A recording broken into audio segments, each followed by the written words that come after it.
Hello artists! So today I'm going to show you how we can create a Dutch landscape of some tulip fields. We're going to also use 1-point perspective to create the illusion of space and depth in our picture, and then we'll also add in some Dutch windmills in our landscape too. So you're going to need a white sheet of paper and your ruler, and we're going to start by creating our horizon line, and I'm going to kind of put it up towards the top of my paper, and then I kind of line up the edge of my ruler with the edge of my paper, and then kind of look at this space just to make sure that that's level. If you want a straight horizon line, it doesn't have to be perfectly straight. You can kind of eyeball it and wing it if you want to, but I'm going to kind of hold my ruler still and then push my pencil up against the edge of my ruler to create my horizon line. So the next thing we're going to do is we're going to have a dot in the middle of our horizon line, and that's going to be your vanishing point. So that's where all your lines are going towards. So now I'm going to take my ruler and I'm going to draw some lines that are going from my vanishing point out towards the edge of my paper. So all these lines, I'm going through that dot, and then they're coming out away from the dot. So I'm going to do those lines all over my paper for the rows of tulips. So I'm kind of, pivoting my ruler on that vanishing point. A few more here. One over here. I can maybe squeeze in another one over here. There we go. All right, so our next step is we're going to add a few windmills, and I do have a handout that you can look at for kind of like a simple windmill, and I'm going to draw one big one, and you don't have to follow these steps exactly, but it kind of has this kind of shape here, and then there's kind of like a little top part to it. And then we're going to have the windmill. So I'm going to draw kind of like an X. I'm going to draw 2 diagonal lines to be those windmill parts. And then you can kind of do like a rectangle that's on those lines. It's kind of like the parts that are spinning around there. And then you can add, this one has like all these patterns and stuff on it, so you could do that, but I think mine's gonna be kind of like a silhouette, so you don't see, all these details on it, but just the kind of outline of it. All right, so I've got one big one. I guess you could draw a little door or something too. And then I'm gonna draw a little one. So this one's gonna be smaller because it's farther away. And there's kind of the top. And then I've got my X here. I'm trying to kind of make sure those lines are equal as I'm drawing those things there.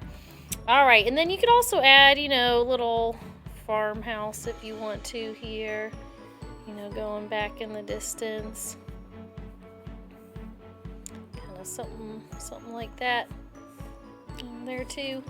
All right, so the next thing I'm gonna do, actually I'll probably go ahead and maybe make these black. So I'm gonna take my Sharpie and just kind of go back over these windmill lines, make a few adjustments too. Those parts. I'm going to color these in with my black Sharpie.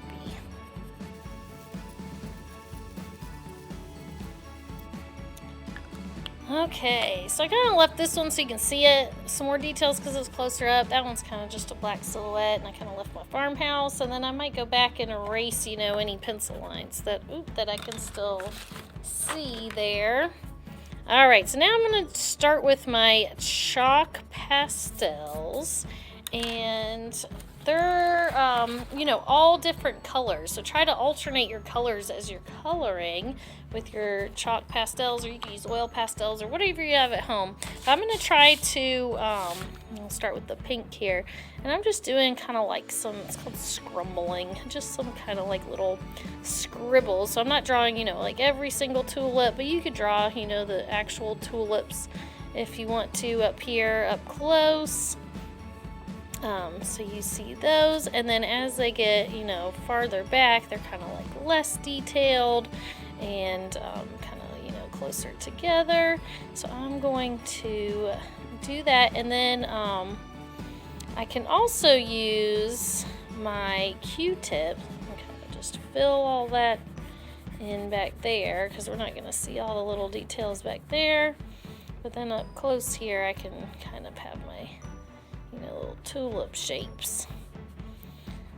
And then you can also use some Q-tips to blend the colors too.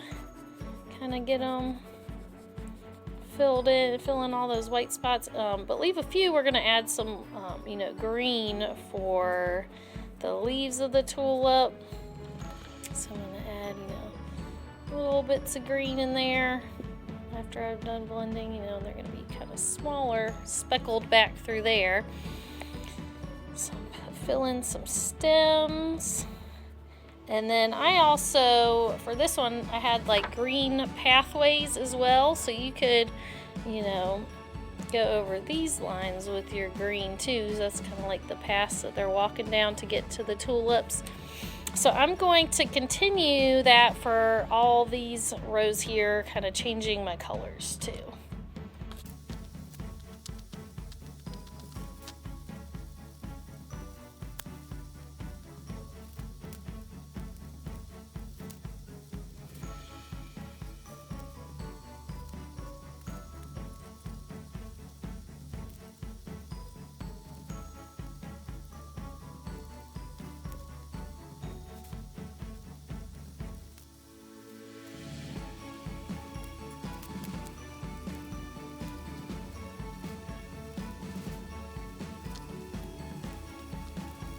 Okay, so I finished my tulips. I added, some stems to the flowers so you can see those, and then they kind of fade off as they go back in the distance.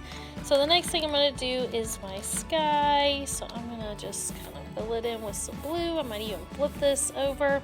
And just be careful you're not dragging your hand on your picture and kind of smearing your artwork. So I'm going to fill in my sky color, and I might also add some color for those places that I didn't fill it in as a silhouette. And you can kind of mix some colors in your sky too. So, maybe I have some light blue and some dark blue. So I might do a little bit of that and then kind of blend it with the light blue pastel too. So I can mix up the new color and have some different values in my sky. And you can also use the Q-tip or cotton ball if it's a larger area to kind of spread that chalk around. Just make sure you don't blow it up into the air. So I'm going to breathe in that chalk dust so you can kind of shake it off. Alright, this will be a red barn.